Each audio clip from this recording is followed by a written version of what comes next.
नमस्कार, मैं हूं प्रतिमा मिश्रा। दिन की हर बड़ी खबर के साथ आइए शुरू करते हैं भारत की बात। शुरुआत उन खबरों से जिन पर आज विस्तार से होने वाली है चर्चा। क्या दिल्ली विधानसभा चुनाव से पहले टूट जाएगा इंडिया गठबंधन? आप कांग्रेस के बीच टकराव की क्या है इनसाइड स्टोरी, हम दिखाएंगे। क्या आम आदमी पार्टी और कांग्रेस के बीच ब्रेकअप की वजह अखिलेश यादव है? क्या केजरीवाल की नजर अखिलेश के MY फैक्टर पर है? हम खुलासा करेंगे। बात बिहार के सीएम नीतीश कुमार की चुप्पी की भी होगी। आजकल सुशासन बाबू ने मौन धारण क्यों किया है? क्या चुप्पी के पीछे सियासी तूफान छिपा है? बताएंगे। बात आम आदमी पार्टी और कांग्रेस के बीच आर पार के टकराव की करते हैं।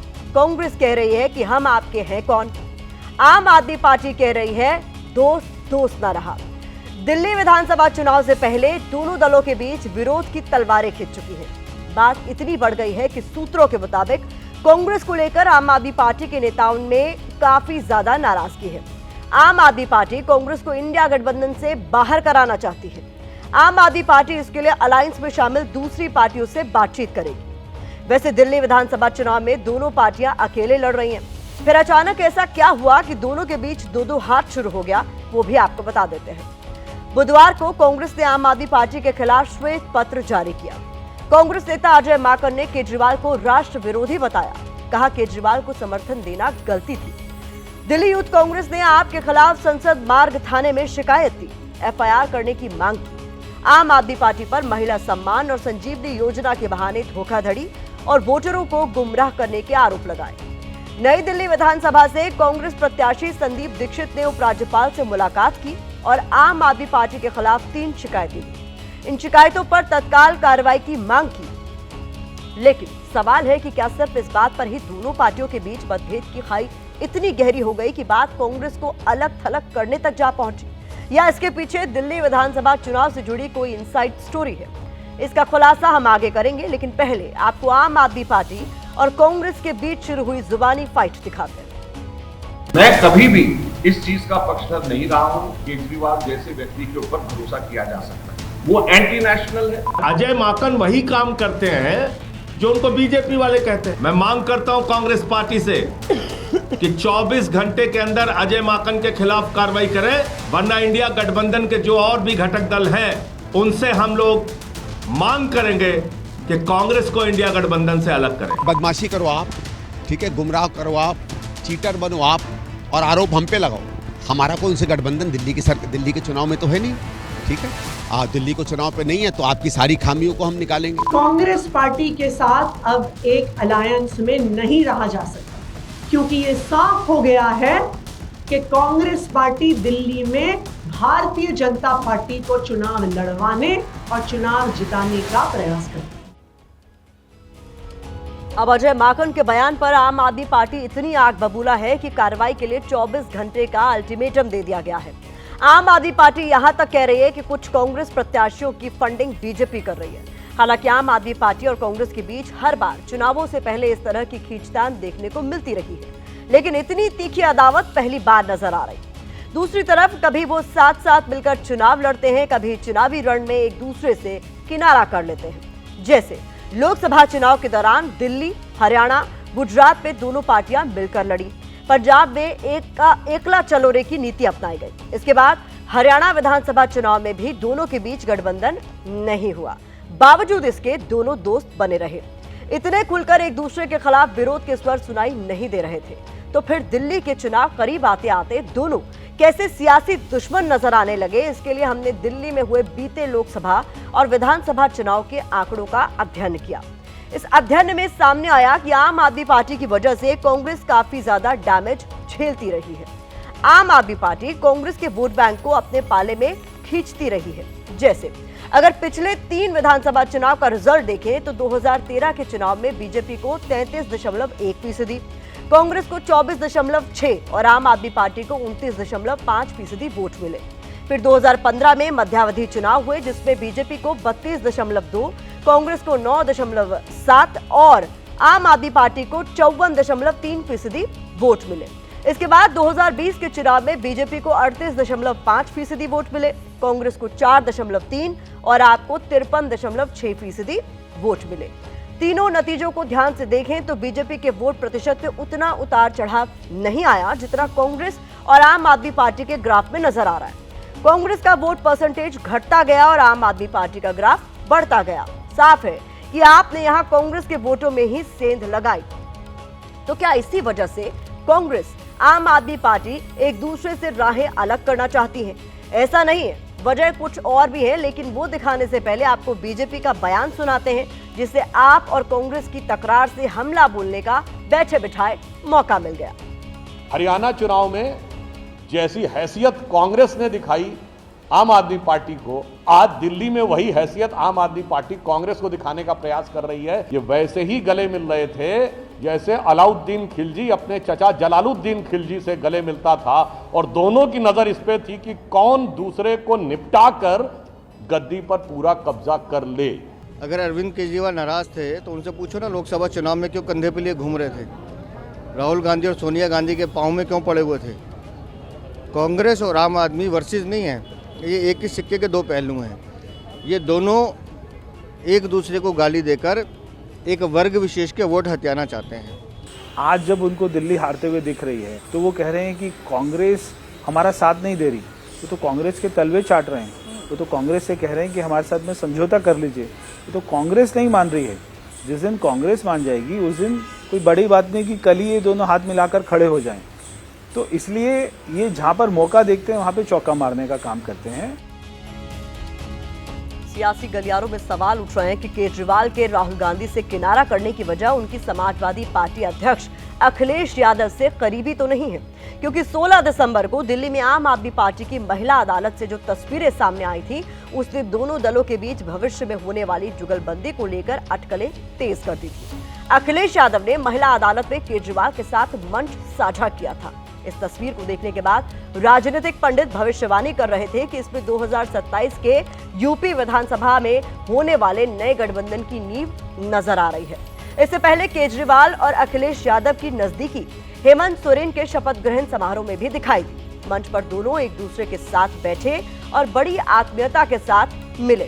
केजरीवाल के अलावा संजय सिंह और राघव चड्ढा ने भी केजरीवाल से मुलाकात की, लेकिन इस मंच पर ही राहुल गांधी और केजरीवाल के बीच दूरी दिखाई दी। यही नहीं, दिल्ली में केजरीवाल के साथ स्टेज साझा करते हुए अखिलेश यादव ने ये तक कहा कि वो विधानसभा चुनाव में आम आदमी पार्टी की हर संभव मदद करेंगे। मैं आपको एक बात का और भरोसा दिलाता हूं कि समाजवादी पार्टी पूरे जिम्मेदारी से आपके साथ खड़ी है। कभी भी आपको सहयोग और मदद की जरूरत होगी, हम आपके साथ खड़े दिखाई देंगे, क्योंकि दिल्ली जितनी आपकी है, जितना आप सरकार ने काम किया है, उतना ही हम महसूस करते हैं कि आपको एक बार फिर यहां पर काम करने का मौका मिलना चाहिए। दरअसल अखिलेश यादव के साथ केजरीवाल की गलबहियां भी कहीं न कहीं कांग्रेस और आम आदमी पार्टी के बीच खटास की जिम्मेदार है। इसके पीछे दिल्ली का जातिगत वोट फैक्टर है। मुसलमान और यादव को अखिलेश यादव का परंपरागत वोट बैंक माना जाता है। अब अखिलेश यादव आम आदमी पार्टी का समर्थन कर रहे हैं। दिल्ली में करीब 13% मुस्लिम आबादी है, 2% यादव हैं। इसके अलावा करीब 25 से 30% वोटर पूर्वांचली हैं। माना जा रहा है कि इसी वोट बैंक को अपने साथ मिलाने की उम्मीद से केजरीवाल अखिलेश से दोस्ती बढ़ा रहे हैं और कांग्रेस को आंखें दिखा रहे हैं, क्योंकि मुसलमानों का वोट कांग्रेस और आम आदमी पार्टी के बीच बटा है। केजरीवाल को लगता है कि समाजवादी पार्टी के साथ आने से ये वोट एकजुट होकर उसके पाले में शिफ्ट हो सकता है। लेकिन यहाँ गौर करने वाली बात यह है कि इंडिया गठबंधन के किसी दल से कांग्रेस का विरोध नया नहीं है, बल्कि महाराष्ट्र चुनाव के बाद कई पार्टियां कांग्रेस के खिलाफ खड़ी हो चुकी हैं।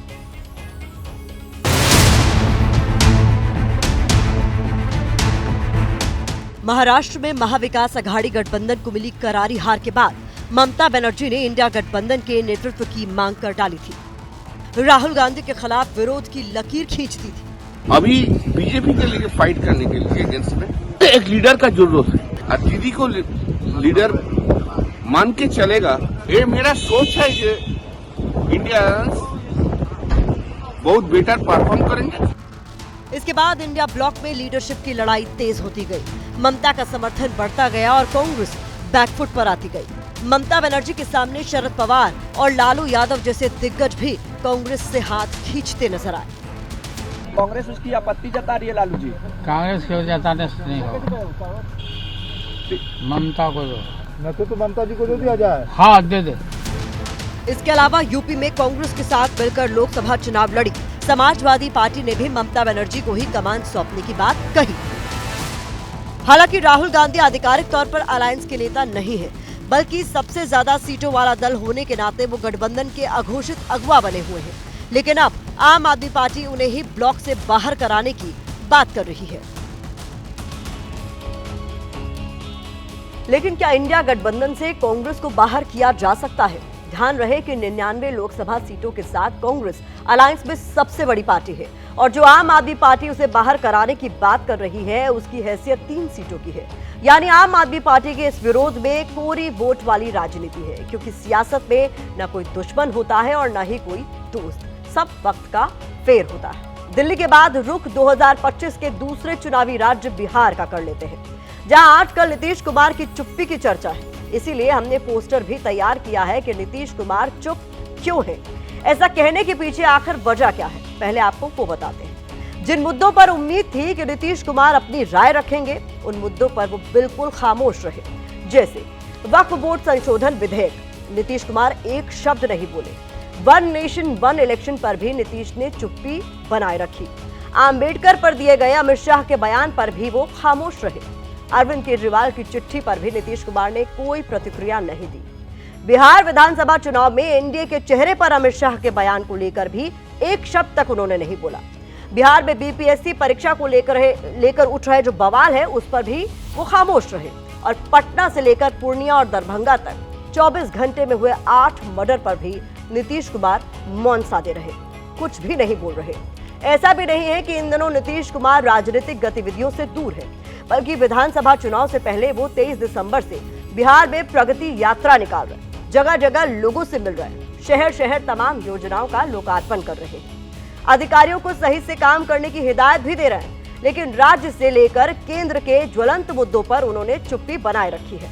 बिहार के सियासी गलियारों में नीतीश की इस चुप्पी को उनकी नाराजगी माना जा रहा है। इस नाराजगी को तेजस्वी यादव की तरफ से लगाए गए आरोपों से जोड़कर भी देखा जा रहा है, जिसकी बिहार के राजनीतिक खेमे में बड़ी चर्चा है। पहले आपको वो बयान सुनाते हैं। सीएम जो है पूरी तरीके से भाजपा जो है उन चला दी है। यहाँ का जो सीएमओ है वो उसका कंट्रोल जो है भाजपा के नेताओं के पास है। और जो इनके कुछ 4 जो नेता हैं, 2 दिल्ली में चले गए हैं, 2 यहाँ हैं, वो भाजपा के संपर्क में हैं। तो पूरी तरीके से कंट्रोल जो है अब अमित शाह जो है कर रहे हैं। तेजस्वी यादव आरोप लगा रहे हैं कि बिहार का सीएमओ यानी चीफ मिनिस्टर ऑफिस दिल्ली से चलता है। तेजस्वी के आरोपों के घेरे में जो 4 नाम हैं, उनमें जेडीयू कोटे से केंद्रीय मंत्री ललन सिंह और राज्यसभा सांसद संजय झा के अलावा बिहार सरकार में मंत्री अशोक चौधरी और विजय चौधरी शामिल हैं। तेजस्वी के बयान के मायने क्या है, उन्होंने क्यों कहा कि बिहार का सीएमओ दिल्ली के नियंत्रण में है, इस पर पटना के राजनीतिक गलियारों में एक चर्चा छिड़ी हुई है, जिसके मुताबिक बिहार में गृह मंत्रालय भले ही नीतीश कुमार के पास हो, लेकिन बिहार के बड़े अधिकारियों की ट्रांसफर पोस्टिंग दिल्ली से हो रही है। इसी चर्चा पर तेजस्वी यादव ने वार किया है। जानकार ये भी मानते हैं कि अधिकारियों की ट्रांसफर पोस्टिंग में दखल नीतीश की नाराजगी की एक वजह हो सकती है। जो चाहा नीतीश कुमार ने 20 वर्षों से बिहार में वही किया है। लेकिन हाल के दिनों में नीतीश कुमार जब कमजोर पड़े तो केंद्र सरकार काफ़ी दखलंदाजी दे रही है, अधिकारियों की भर्ती में, नियुक्ति में हस्तक्षेप कर रही है। इसको लेकर के नीतीश कुमार नाराज चल रहे हैं, दुखी हैं और अपनी नाराजगी उन्होंने नाराजगी से केंद्र सरकार को अवगत करा दिया है। नीतीश कुमार की चुप्पी के पीछे अमित शाह के उस बयान को भी आधार माना जा रहा है, जिसमें उन्होंने बिहार विधानसभा चुनाव के लिए सीएम फेस को लेकर आपस में चर्चा के जरिए नाम तय करने की बात कही थी। जानकारों के मुताबिक नीतीश कुमार इस बात से नाराज हैं और वो चाहते हैं कि चुनाव से पहले सीएम फेस के तौर पर उनके नाम का ऐलान कर दिया जाए। खास बात यह है कि बीजेपी नीतीश कुमार के नेतृत्व में चुनाव लड़ने का ऐलान तो कर रही है, लेकिन चुनाव में अगर जीत मिली तो मुख्यमंत्री नीतीश कुमार ही होंगे, इस पर कुछ भी कहने से बच रही है।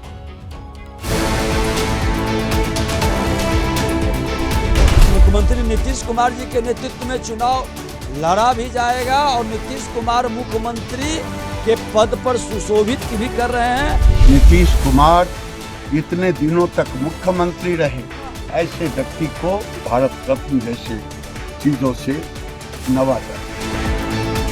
एनडीए के लोगों में साफ ये ऐसा निर्णय है कि अगला जो बिहार का चेहरा होगा वो नीतीश कुमार।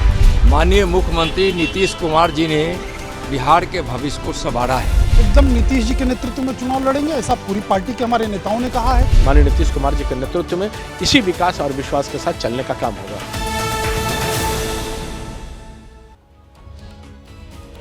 बीजेपी के सभी नेता नीतीश कुमार की शान में खूब कसीदे गढ़ रहे हैं। उनके नेतृत्व में चुनाव की बात तो कर रहे हैं, लेकिन अगर चुनाव जीते तो नीतीश कुमार ही सीएम पद का चेहरा होंगे, इस पर बोलने से बच रहे हैं। नीतीश कुमार की नाराजगी की और भी कई अहम वजह बताई जा रही है। क्या है वो आशंकाएं और वजह, देखिए हमारे इस रिपोर्ट में।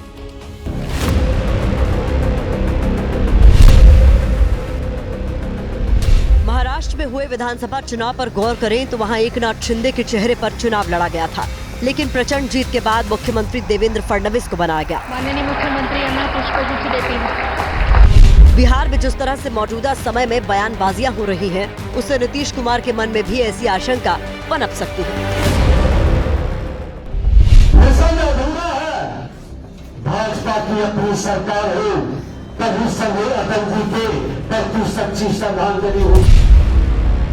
नीतीश कुमार जी एक ऐसे व्यक्तित्व हैं कि कोई लव करे या हेट करे इग्नोर कैसे कर देगा, और नीतीश कुमार जी जहां हैं वहीं बिहार की सत्ता है।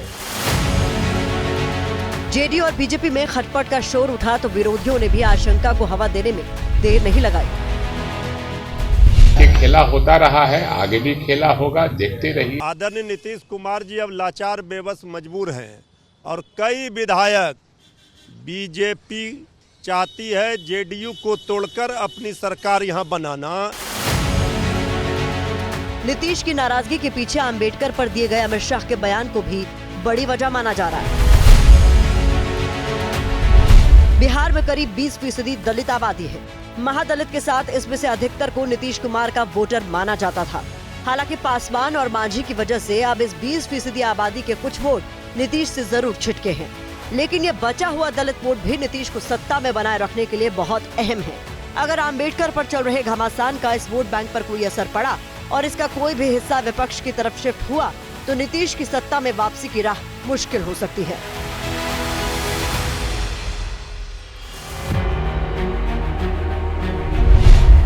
दिसंबर से नीतीश कुमार महिला संवाद यात्रा शुरू करने वाले थे। संवाद यात्रा पर 225 करोड़ रुपए का खर्च प्रस्तावित था। इस संवाद यात्रा से ठीक एक दिन पहले आरजेडी ने माई बहन मान योजना का ऐलान कर दिया, जिसमें महिलाओं को हर महीने 2500 रुपए देने का भरोसा दिया गया। 2500 रुपए जो है सीधे हम लोग जो है खाते में डालने का काम करेंगे। आइए माताएं बहनें, बिहार की विकास गाथा को अपना आशीर्वाद दो, अपने बेटे तेजस्वी को अपना आशीर्वाद दो। योजना के ऐलान के साथ ही तेजस्वी ने महिला संवाद यात्रा के खर्च और प्रासंगिकता को लेकर भी नीतीश सरकार को घेरा था। सूत्रों के मुताबिक नीतीश कुमार आरजेडी की योजना की काट तैयार करना चाहते थे। वो चाहते थे कि बीजेपी इस मुद्दे पर आरजेडी को घेरने में उनकी मदद करे, लेकिन ऐसा हुआ नहीं। इसीलिए नीतीश कुमार ने महिला संवाद यात्रा स्थगित कर दी और उसकी जगह अब वो प्रगति यात्रा निकाल रहे हैं।